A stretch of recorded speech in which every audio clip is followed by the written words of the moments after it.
The phone screen burned my eyes in the dark, its blue glow carving out the shape of her lie. It was 2:17 a.m., and the notification from her airline app stared back at me. Flight confirmation. Las Vegas, Nevada. Departure. Friday 7:05 p.m. My thumb hovered, trembling, over the details.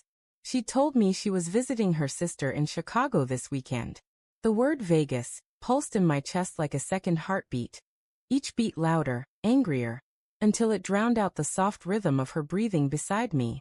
I turned to look at her, Lila, my fiancée, curled under the comforter, her face soft and unguarded in sleep. How could someone so familiar feel like a stranger? I didn't confront her then. I couldn't. My mind churned, replaying her words from dinner. Clara's been struggling since the divorce. She needs me. Her voice had been so steady, her hazel eyes locked on mine, warm with that quiet sincerity I'd fallen for 3 years ago. But now, the memory twisted, sharp as a blade. Had her lips twitched at the corner? Had her fingers lingered too long on her wineglass, betraying some hidden nervousness? I lay there, the weight of her lie pressing against my ribs, and wondered how many other truths she'd buried beneath that perfect smile. Morning came too fast. The kitchen smelled of burnt toast and fresh coffee, a normalcy that felt obscene. Lila stood at the counter, her dark hair spilling over one shoulder as she scrolled through her phone.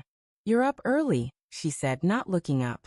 Her voice was light, but I caught the slight edge in it, like she was testing the air between us. "Couldn't sleep," I said, my tone flat. I watched her closely, searching for cracks, some flicker of guilt, some telltale glance. Nothing. She poured coffee into my favorite mug, the one with the chipped handle, and slid it across the counter. Her fingers brushed mine and I flinched. She didn't notice. "Clara's picking me up from O'Hare tomorrow night," she said, stirring sugar into her own cup. "I'll probably crash at her place and head back Sunday. You okay holding down the fort?" I nodded, my throat tight. "Yeah. Say hi to Clara for me." The words tasted like ash. I wanted to scream, to shake her, to demand why she'd lied about Vegas. Instead, I sipped my coffee and let the bitterness scald my tongue. I needed proof.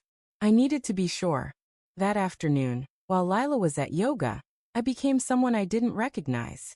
I opened her laptop, her password, our anniversary 0419, unlocking it with a pang of guilt. Her email was a maze of work threads and spam. But there, buried in a folder labeled receipts, was the smoking gun. A booking confirmation for a suite at the Bellagio.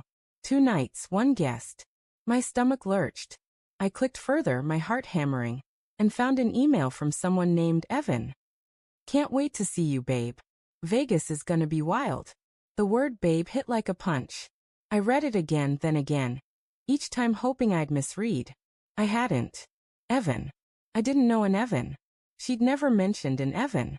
My mind raced, conjuring a faceless man, tall, charming, everything I wasn't. I pictured them laughing together, her hand on his arm, her eyes bright with a spark I hadn't seen in months. The room spun. I slammed the laptop shut, my breath ragged, and sat there, staring at the wall.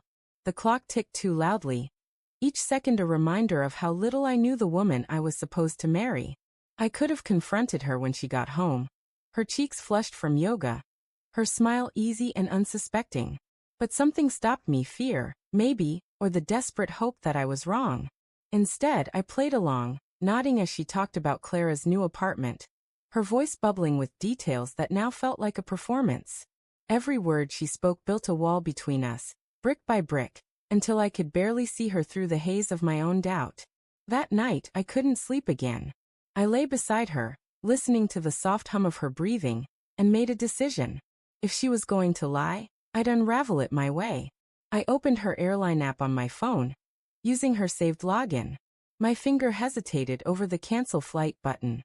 It felt like crossing a line, like becoming the kind of person who snoops and schemes. But betrayal changes you. I pressed it. A confirmation email pinged. Flight canceled. Refund processed. I forwarded it to her, my hands shaking, and added a single line. "Why Vegas, Lila?" The next morning, she was in the kitchen again, but the air was different, thicker, charged. Her phone sat face up on the counter, the refund email open. She didn't look at me as I walked in. You canceled my flight, she said, her voice low, almost a whisper. It wasn't a question. I leaned against the doorway. My arms crossed to hide the tremor in my hands. You lied to me. You're not going to Chicago. You're going to Vegas. With Evan. Her name on my tongue felt foreign now, like it belonged to someone else. Her eyes snapped to mine, wide and startled, but only for a second. Then they narrowed, her lips pressing into a thin line. You went through my phone, she said, her voice sharp now, accusing. That's low, Mark. Lower than lying about where you're going? I shot back. Lower than sneaking off with some guy I've never heard of. My voice cracked and I hated it. I hated how much it hurt, how much I still wanted her to deny it, to explain it away.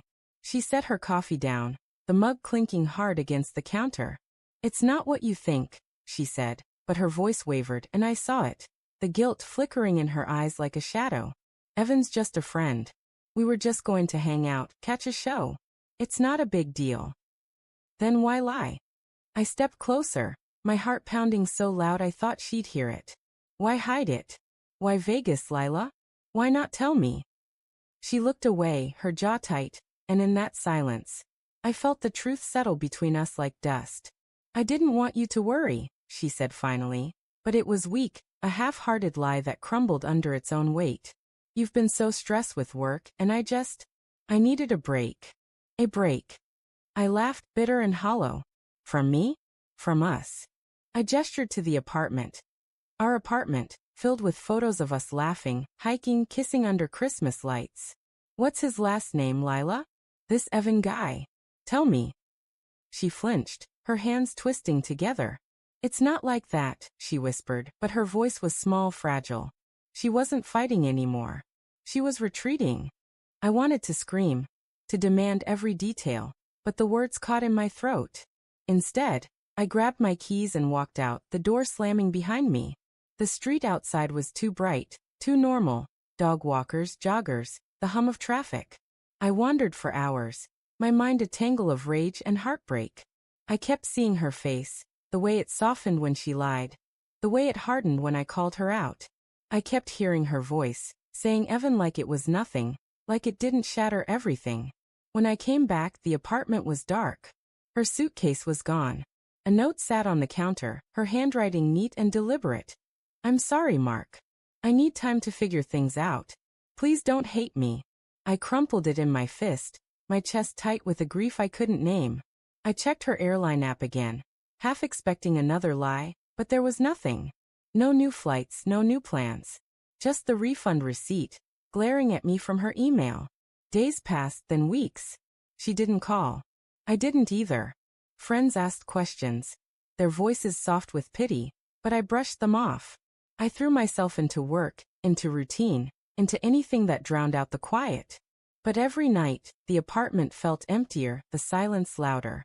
I kept her mug on the counter, the one with the chipped handle, like some pathetic shrine to what we'd been.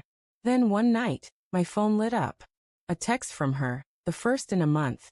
Can we talk? I'm back in town. My heart lurched, torn between hope and dread. I typed a reply, deleted it, typed another. I wanted answers, but I feared them too. What could she say that would fix this?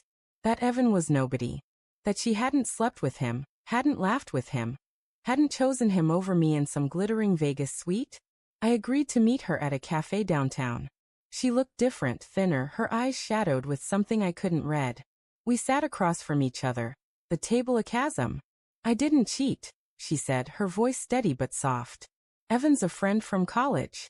He's getting married. It was his bachelor party. I lied because I knew you'd overthink it, and I wanted to feel free for one weekend. I stared at her, searching for the lie, but her eyes held mine unflinching. Then why not tell me now? I asked, my voice rough. Why let me think the worst? She looked down, her fingers tracing the rim of her cup. Because I was scared, she admitted. Scared of how much I liked the idea of getting away. From you. From us. I've been feeling trapped. The word hit like a slap. Trapped. I thought of our life, our plans, our wedding, our future, and realized I'd never asked if she wanted it as much as I did. I'd assumed. And in that moment, I saw her clearly. Not a villain, not a victim, just a woman wrestling with her own doubts, her own needs, her own mistakes. I didn't forgive her that day. I didn't take her back. But I didn't hate her either. I walked away, the refund receipt still saved in my phone. A reminder of the moment trust cracked. Sometimes I think about texting her, asking if she's found what she was looking for. But I don't. Because the truth is, I'm still figuring out what I've lost, and what I never really had.